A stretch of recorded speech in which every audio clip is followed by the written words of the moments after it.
Shri K Ravishankar, അങ്ങയുടെ volume ഒന്ന് unmute ചെയ്യാമോ?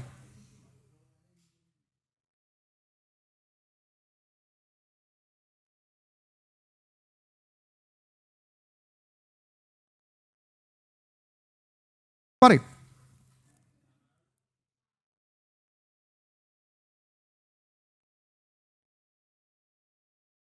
യെസ്, ഞാനൊന്ന് പെട്ടെന്ന് അങ്ങയിലേക്ക് തിരിച്ചെത്താം. ഒന്ന് ദയവായി ആ പ്രശ്നം ഒന്ന് വേഗത്തിൽ പരിഹരിച്ച് അങ്ങയിലേക്ക് വരാം. യെസ്, റെഡി, കേൾക്കാം, പറയൂ.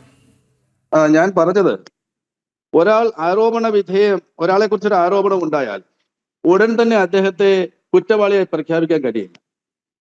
ഇവിടെ ഉണ്ണികൃഷ്ണൻ പോറ്റി എന്ന് പറയപ്പെടുന്ന ഒരാൾ ശബരിമലയിലെ ദ്വാരപാലക ശില്പവും പീഠവും ഒക്കെ സ്വർണം പൂച്ചി കൊടുക്കാം എന്ന് പറയും.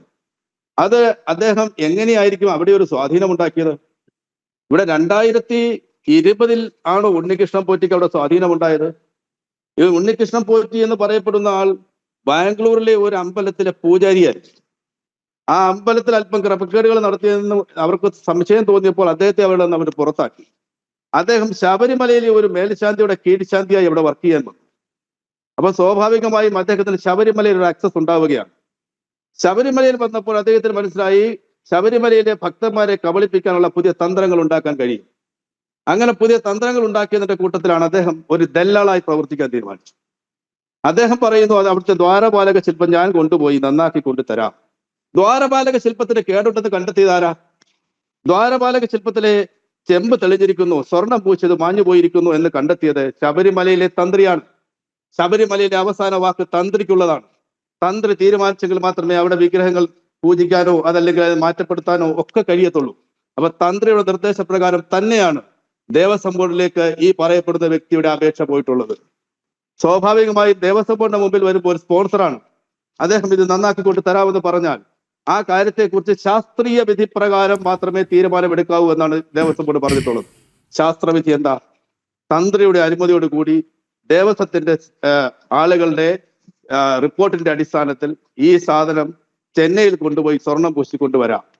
അദ്ദേഹം അങ്ങനെ ഒരു അനുമതിയല്ലേ കിട്ടിയത്?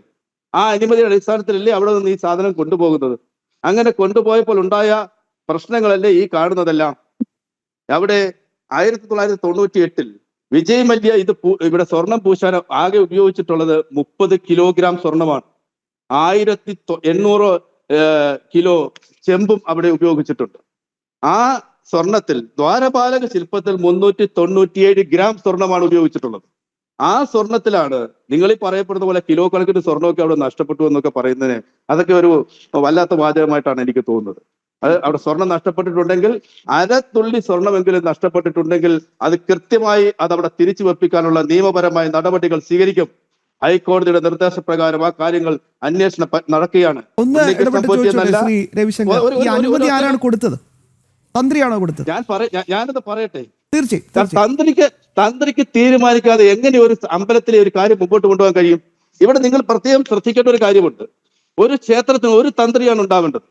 ഇവിടെ ഈ ക്ഷേത്രത്തിൽ തന്ത്രിമാർ 3 ആണ്. അവർ ഓരോ വർഷം വീതം വെച്ച് കൊടുക്കുകയാണ്. അത് ഒരു തന്ത്രിയുടെ ആവശ്യം ക്ഷേത്രത്തിൽ എന്താ ഉള്ളത്? താന്ത്രിക വിധി പ്രകാരമുള്ള പൂജകൾ നടത്തുകയോ ക്ഷേത്രത്തിൽ പ്രതിഷ്ഠ നടത്തുകയോ ചെയ്യുമ്പോൾ തന്ത്രിയുടെ ആവശ്യകത ഉണ്ടാവും. എന്നാൽ ശബരിമലയിൽ തുലാമാസം 30-ാം തീയതി തന്നെ തന്ത്രി വരികയാണ്. അദ്ദേഹം മണ്ഡലമാസക്കാലം മുഴുവൻ അവിടെ കഴിയുന്നു. അതിനുശേഷം പിന്നീട് നടയടച്ച് വീണ്ടും മകരവിളക്കിന് തുറക്കുമ്പോൾ മുതൽ അദ്ദേഹം അവിടെ വരുന്നു. മകരവിളക്ക് അവസാനിച്ചതിന് ശേഷം അദ്ദേഹം പുറത്തേക്ക് പോകുന്നു. ഈ കേരളത്തിലെ ഏത് ക്ഷേത്രത്തിൽ ഇങ്ങനെ ഒരു തന്ത്രി താമസിക്കുന്നുണ്ട്? നിങ്ങൾ ആലോചിക്കേണ്ട കാര്യമല്ലേ? ഇങ്ങനെ താമസിക്കേണ്ട കാര്യം എന്താണ്?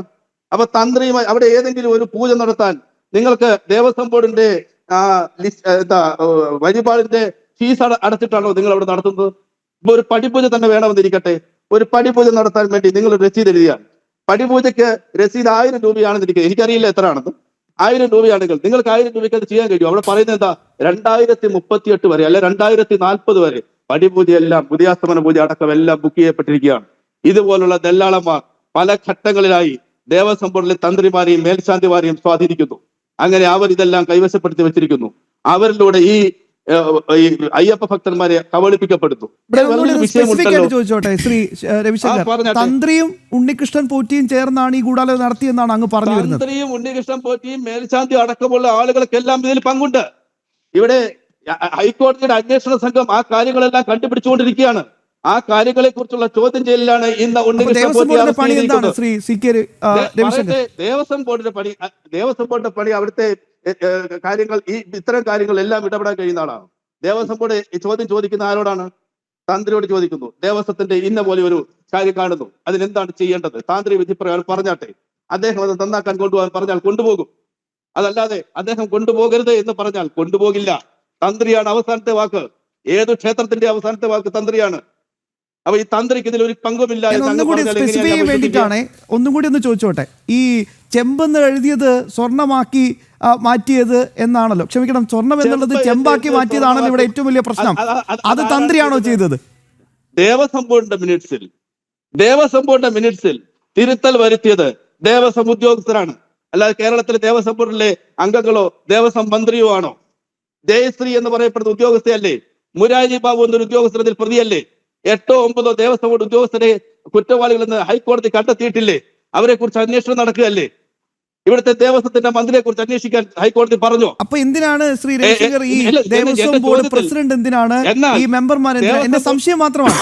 ദേവസ്വം സെക്രട്ടറി ജയശ്രീ തോന്നിയ പോലെ ഒരു ഉത്തരവങ്ങ് പുറപ്പെടുവിച്ചു വിചാരിക്കുക, പിന്നെ പ്രസിഡന്റിന്റെ പണി എന്താണ്? തോന്നിയ പോലെ ഉത്തരവ് ഇറക്കിയത് ഞാൻ പറഞ്ഞില്ല. ആ മിനിറ്റ്സ് തിരുത്തി എന്നാണ് ഞാൻ പറഞ്ഞത്. ഞാൻ കണ്ടെത്തിയതല്ല. ഈ ഉത്തരവ് പുറത്തിറക്കിയപ്പോ അതിന്റെ ഒരു കോപ്പി പ്രസിഡന്റിന് പോവില്ലേ? അപ്പൊ സ്വാഭാവികമായിട്ട് പ്രസിഡന്റ് അത് വായിക്കാറില്ലേ? പറഞ്ഞത് ഒരു ദേവസ്വം ബോർഡ് കൂടുമ്പോൾ മിനിറ്റ്സ് എഴുതുന്ന ആളുകൾ ദേവസ്വം ബോർഡിന്റെ തീരുമാനം അവിടെ എഴുതിയതിൽ നിന്നും തിരുത്തൽ വരുത്തി എഴുതിയതായി വിജിലൻസ് കണ്ടെത്തിയിരിക്കുന്നതായി ദേവസ്വം വിജിലൻസ് ഹൈക്കോടതിയിൽ കൊടുത്തിരിക്കുന്നു എന്നാണ് പറഞ്ഞത്. ഹൈക്കോടതിയിൽ കൊടുത്തിരിക്കുന്നു എന്നാണ് ഞാൻ പറഞ്ഞത്. അതെന്താ മനസ്സിലാക്കാത്തെ? അത് ഒരു പക്ഷേ അന്ന് ഉണ്ടായിരുന്ന ആളുകൾ ഇങ്ങനെ ഒരു മിനിറ്റ്സ് തിരുത്തായി ശ്രദ്ധയിൽപ്പെട്ടിട്ടുണ്ടാവില്ല. അവർ പറഞ്ഞത് എന്താ? അത് ബോധപൂർവ്വമാണോ എന്ന് മാത്രമേ ചോദ്യമുള്ളൂ. ബോധപൂർവ്വമാണ്. ഞാൻ ചോദിച്ചതിന് ഉത്തരം പറഞ്ഞാട്ടെ. ദേവസ്വം പ്രസിഡന്റ് ആയിരുന്നാൽ ഈ കേസിൽ കുറ്റവാളിയാണ് എന്ന് കോടതി പറഞ്ഞിട്ടുണ്ടോ? ദേവസ്വം ബോർഡ് പറയാനുണ്ട്. ആരാണെങ്കിലും ഏത് ഉന്നതനാണെങ്കിലും, ഇനി നിങ്ങൾ പറയുന്നല്ലോ ഇടതുപക്ഷ ജനാധിപത്യ മുന്നണിയാണ് 2016 മുതൽ ഇന്ന് വരെ ഭരിച്ചുകൊണ്ടിരിക്കുന്നത്. CPM-ന്റെ പോളിറ്റ് ബ്യൂറോ അംഗമാണെങ്കിലും കുറ്റവാളി ശിക്ഷിക്കപ്പെടുമെന്ന് കേരളത്തിന്റെ ഉജ്ജ്വലനായ മുഖ്യമന്ത്രി കേരളത്തിന്റെ നിയമസഭയിൽ പറഞ്ഞിട്ടുണ്ട്. ആരാണെങ്കിലും ശബരിമലയിലെ അയ്യപ്പന്റെ സ്വർണം എടുത്തിട്ടുണ്ടെങ്കിൽ അല്ലെങ്കിൽ ഏതെങ്കിലും ഒരു അഴിമതി നടത്തിയിട്ടുണ്ടെങ്കിൽ അത് വെളിച്ചത്ത് കൊണ്ടുവരാതെ ഞങ്ങൾ മാറില്ല. എനിക്ക് വ്യക്തിപരമായ അങ്ങനെ ഒരു പ്രജുഡീസ് മൈൻഡോട് കൂടിയല്ല ഞാൻ ഈ ചർച്ചയിലേക്ക് വന്നത്. എനിക്ക് അങ്ങനെ ഒരു ഇന്ന CPM നേതാക്കൾ തന്നെയാണ് ഞാൻ കൊണ്ടുവരുന്നില്ല. എന്റെ സംശയം ഇത്രയും. ആദ്യത്തെ